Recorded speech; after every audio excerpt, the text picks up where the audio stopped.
नमस्कार, स्वागत है आपका हमारे इस यूट्यूब चैनल पर। मैं मनमोहन श्रीवास्तव आपका हार्दिक अभिनंदन करता हूं और स्वागत है आपका हमारे चैनल पर। और आपकी बहुत डिमांड थी कि आप प्रोफेसर अजय अरोड़ा, जो कि ड्यू के पूर्व कंट्रोलर ऑफ एग्जामिनेशन रहे हैं और इन दिनों रामजस कॉलेज के प्रिंसिपल हैं, उनसे कुछ ऐसे विषयों पर जो है वो आप वीडियो चाहते हैं जो आपके मन के हैं। उसी में से एक विषय ये है कि स्कूल की दुनिया से निकलकर कॉलेज की दुनिया में आए हैं और अब यहाँ पर स्टडी का रूटीन कैसा होना चाहिए, इन्हीं पर बात करने के लिए हम पहुंचे हैं प्रोफेसर अजय अरोड़ा जी के पास। और उनसे जानेंगे सर कि क्या बच्चे ये जानना चाहते हैं कि लाइब्रेरी में बैठ के पढ़ें या रूम में पढ़ें, कैसे सिलेबस कवर करें। स्वागत है हमारे चैनल पर।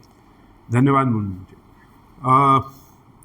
आपके माध्यम से दिल्ली विश्वविद्यालय के विभिन्न महाविद्यालयों में जो विद्यार्थी दाखिला लिया है उन सबको मेरी और दिल्ली विश्वविद्यालय की तरफ से बहुत बहुत शुभकामनाएं।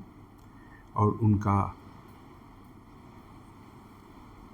ये जो आने वाले 3-4 वर्ष जो हैं उस सुखद हो और वो उनको अच्छी शिक्षा मिले, उसके लिए शुभकामनाएं।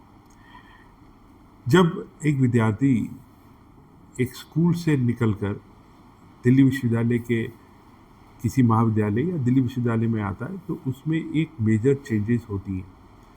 दिल्ली विश्वविद्यालय के जितने भी कॉलेजेस हैं उसमें आपको जो टाइम टेबल मिलता है, अर्थात आपकी क्लासेस जो होती हैं वो प्राय एक रूम में कन्फाइंड नहीं होती, जबकि स्कूल में हम नॉर्मली एक ही क्लास रूम में सुबह से शाम तक बैठते हैं। और कभी कभी हम उस क्लासरूम से बाहर निकलते हैं जब हमें किसी लेबॉर्ट्री या किसी प्लेग्राउंड या इस तरह की और एक्टिविटी के लिए कहीं और जाना पड़ता है।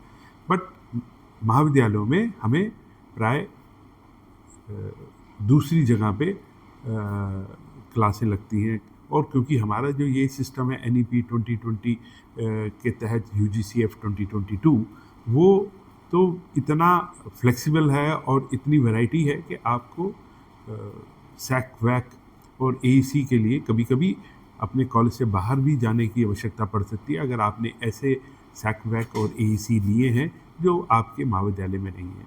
तो एक तो ये जो फिक्स स्ट्रक्चर होता है जो स्कूल में होता है और कॉलेजेस में ये स्ट्रक्चर फिक्स नहीं होता।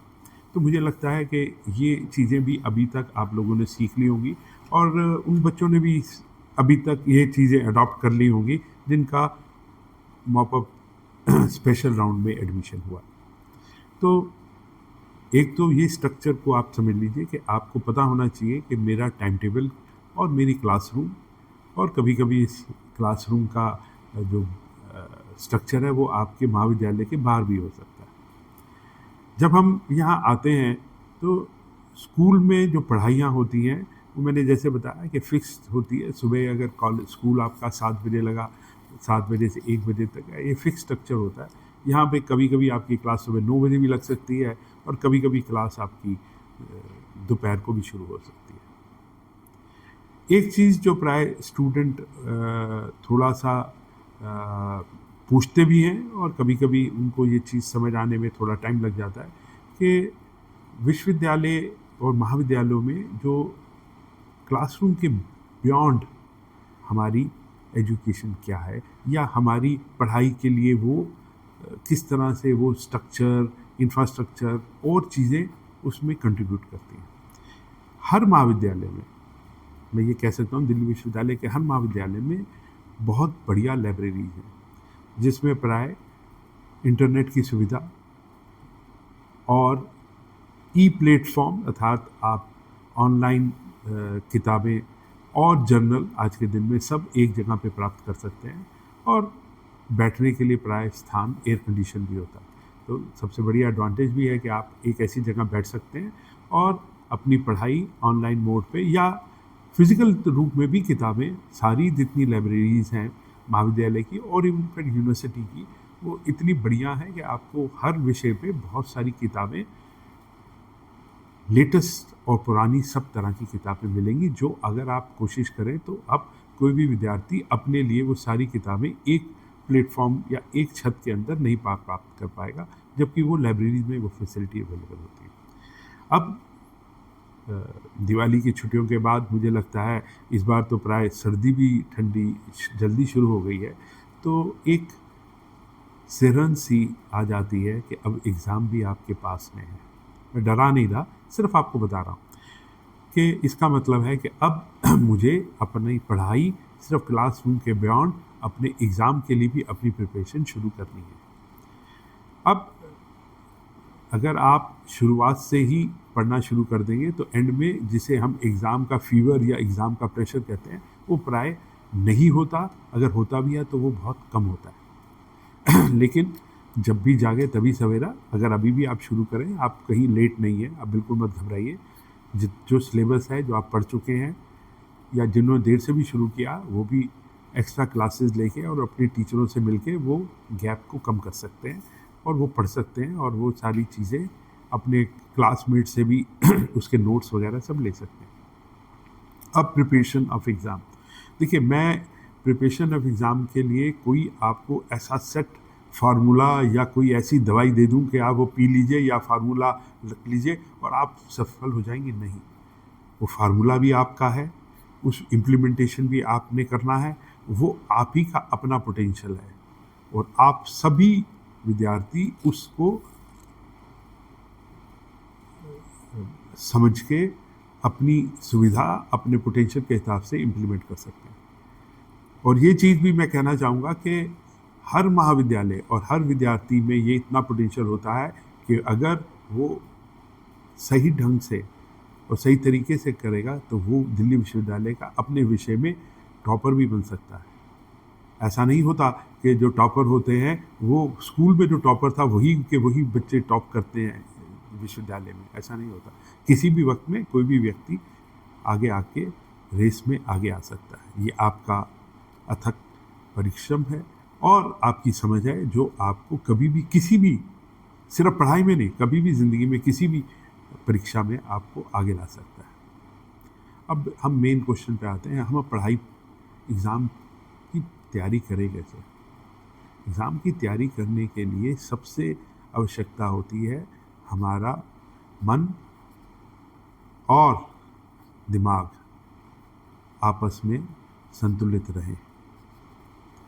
अब जो विद्यार्थी घरों में रहते हैं उनके पास में शायद माँ बाप का स्नेह भी होता है और देर तक पढ़ने के बाद उनको शायद चाय कॉफ़ी की अगर आवश्यकता है तो माँ तो हमेशा अवेलेबल होती है।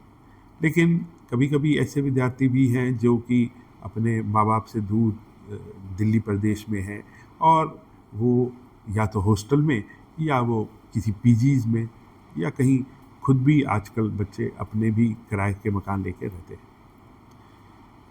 अब मैं हमेशा इस बात का बहुत बड़ा समर्थक रहा हूँ कि जब आप दिल्ली जैसे शहर में रहते हैं, और आजकल तो ऐसे कई शहर हैं मेट्रो सिटी जहाँ पे ट्रैवल में बहुत ज़्यादा टाइम लगता है, तो आप ट्रैवल टाइम को देखते हुए ये एक बहुत बड़ा फैक्टर है, अपनी लाइफ में ज़रूर कंसीडर करिए। मैं मान रहा हूँ कि अगर दिल्ली में जिनका अपना मकान है उनकी तो ये मजबूरी है कि वो जिस कॉलेज में पढ़ रहे हैं और जहाँ उनका घर है उनको ट्रैवल करना पड़ेगा। इन सारी चीज़ों को मद्देनज़र रखते हुए अगर आप विश्वविद्यालय और महाविद्यालय, मैंने विश्वविद्यालय क्यों कहा, बात तो हम महाविद्यालयों की कर रहे हैं, उसमें मैं बाद में आता हूँ। तो अगर आप विश्वविद्यालय और महाविद्यालय के आसपास रहते हैं तो आप कॉलेज या यूनिवर्सिटी की लाइब्रेरी यूज़ करके वहाँ पढ़ सकते हैं। देखिए, अगर आप महाविद्यालय के स्टूडेंट हैं और विश्वविद्यालय की लाइब्रेरी यूज़ करना चाहते हैं तो वो आप विश्वविद्यालय की लाइब्रेरी का यूज़ करने का प्रोसेस और वहाँ की मेंबरशिप के लिए आवश्यक पता कर लीजिए और वहाँ के मेंबर आप बन जाइए। किसी भी जगह पे आप अनऑथराइज प्रेजेंस नहीं होने चाहिए। आप जिस लाइब्रेरी के स्टूडेंट, जिस कॉलेज के स्टूडेंट हैं उस लाइब्रेरी के आप ऑटोमेटिकली यूज़र बन सकते हैं, और अगर विश्वविद्यालय है तो उसका प्रोसेस अडॉप्ट करके आप विश्वविद्यालय की लाइब्रेरी में भी बैठ के पढ़ सकते हैं। एक तो बड़ा एडवांटेज है कि आपको बैठने की अच्छी सुविधा है, जो कोर्स मटेरियल के रेलेवेंट बुक्स हैं वो इजीली अवेलेबल हैं, आपको ख़रीदने की आवश्यकता नहीं है। उसके अलावा अगर आपको ऑनलाइन पढ़ना है वो भी अवेलेबल है।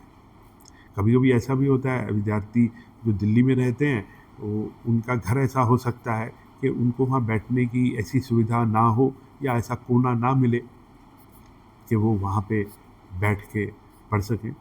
और अगर वो महाविद्यालय या विश्वविद्यालय के पास में रहते हैं, मैं बार बार ये कह रहा हूँ, जहाँ वो पास में रहते हैं, जहाँ ट्रैवल टाइम, मुझे लगता है चाहे आप मेट्रो में जाएं, चाहे आप बसों में जाएं, टाइम लगता है, तो वो भी देर तक अपने कॉलेज में रह के, रुक के, पढ़ के फिर भी वापस आ सकते हैं। लेकिन अगर आप के घर में ये सब सुविधाएं हैं कि आपके पास अपने बैठ के पढ़ने के लिए स्थान है, तो उससे बढ़िया कोई सब्स्टिट्यूट या उससे बढ़िया कोई ऑप्शन अवेलेबल नहीं होती है। लेकिन ये इन चीज़ों से बहुत ज़्यादा इफ़ेक्ट पड़ता है, ऐसा नहीं होता। मैं बाद में यही कहूँगा कि अगर पढ़ना है मुझे सिर्फ एंड तक नहीं वेट करनी कि अब एग्ज़ाम आ गया, अब मैं अपने नोट्स अरेंज करूँ या मैं नोट्स लिखूँ या किताबें अरेंज करूँ। अगर आप शुरू से ही इसको कंसिस्टेंटली, और चाहे कछुए की चाल से भी चलें, लेकिन कछुआ की चाल का मतलब ये होता है कि वो हमेशा चलता रहा। खरगोश उसे तेज चलता था जी, लेकिन वो पीस वाइज चला फिर रुक गया, फिर चला फिर रुक गया। अब कितनी देर चले और कितनी देर रुके, शायद इसलिए आप अपने लक्ष्य में पहुंचने में पीछे हो सकते हैं। तो अगर आप कॉन्टीन्यूसली किसी काम को करते हैं, किसी भी काम को, तो आपकी जो विजय है और आपकी जो किसी गोल को अचीव करने की है, उसकी पॉसिबिलिटी बहुत बढ़ जाती है। तो मुझे लगता है कि अगर आपके घर में इस तरह की सुविधा है तो आप घर बैठ के पढ़िए, लेकिन अगर नहीं है तो विश्वविद्यालय या महाविद्यालय की पुस्तकालय एक आइडियल प्लेस है। हर महाविद्यालय, मैं सिर्फ अपने कॉलेज के लिए नहीं कहता हूँ, कि जैसे ही अभी एग्ज़ाम के आने से थोड़े टाइम पहले लाइब्रेरी के टाइम बढ़ जाते हैं और बच्चे लाइब्रेरी में पढ़ सकते हैं। अभी तो शरद ऋतु है, थोड़ी ठंड है, लेकिन जब हम मई जून की बात करते हैं, जब गर्मी ज़्यादा होती है, तो हमारी सारी विश्वविद्यालयों में कम से कम लाइब्रेरीज ऐसे स्थान हैं जहाँ पे एयर कंडीशन अवेलेबल है, आप बैठ के बड़े अच्छे एटमॉस्फेयर में पढ़ सकते हैं। लेकिन अगर आप विश्वविद्यालय या महाविद्यालय से दूर रहते हैं तो अपने ट्रैवल टाइम को देखते हुए और अपने घर में क्या इंफ्रास्ट्रक्चर है, मान लीजिए आपका घर बड़ा है, विश्वविद्यालय के पास में है, तो आप घर में भी बैठ के पढ़ सकते हैं। कभी कभी बहुत बच्चों को इंटरेस्ट भी होता है कि वो किताबें अपनी ख़रीदते हैं। जब मैं स्टूडेंट था तो मेरे पास किताबों का बहुत बड़ा भंडार होता था सब्जेक्ट की, और आज भी है, मतलब, लेकिन हर व्यक्ति का रिसोर्सेज या लिमिटेशन कभी रह सकती है। लेकिन लाइब्रेरी एक ऐसा स्थान है जहाँ पे वो ये सारे रिसोर्सेज अवेलेबल होते हैं और बच्चे उसको यूज़ कर सकते हैं। लेकिन इसके अलावा एक आपसे मेरी प्रार्थना भी रहेगी, सजेशन भी रहेगी और एक डायरेक्शन भी रहेगी कि लाइब्रेरी में सिर्फ पढ़िएगा, ताकि आप, वहाँ पे सब लिखा होता है कृपया शांत रहिए, वो इसलिए कहा जाता है कि और जो लोग वहाँ पे बैठे हैं उनको काम करने में एकाग्रता, पीस और एक जो शांति चाहिए, वो आपके बोलने से या आपके इस तरह की कोई हरकत करने से शायद। तो मेरी ये आप लोगों से बल्कि स्पेशल रिक्वेस्ट भी है कि लाइब्रेरी को लाइब्रेरी की तरह यूज़ करिए, और हर महाविद्यालय और विश्वविद्यालय, दिल्ली विश्वविद्यालय आपकी हर तरह की एकेडमिक रिक्वायरमेंट को फुल करके आने वाले एग्ज़ाम के लिए बहुत बहुत शुभकामनाएं और धन्यवाद। जी, बहुत बहुत धन्यवाद सर आपका। आपने एक प्रश्न में ही जो है सारे प्रश्नों के जवाब दे दिए बच्चों के, उनके मन के सवाल। फिर भी जो है वो व्यूअर्स से हम रिक्वेस्ट करेंगे कि आपके मन में कुछ और सवाल हो तो कमेंट बॉक्स में लिख दें। अगले एपिसोड में हम सर से उन सवालों के जवाब लेने की कोशिश करेंगे। बहुत बहुत धन्यवाद सर। नमस्ते।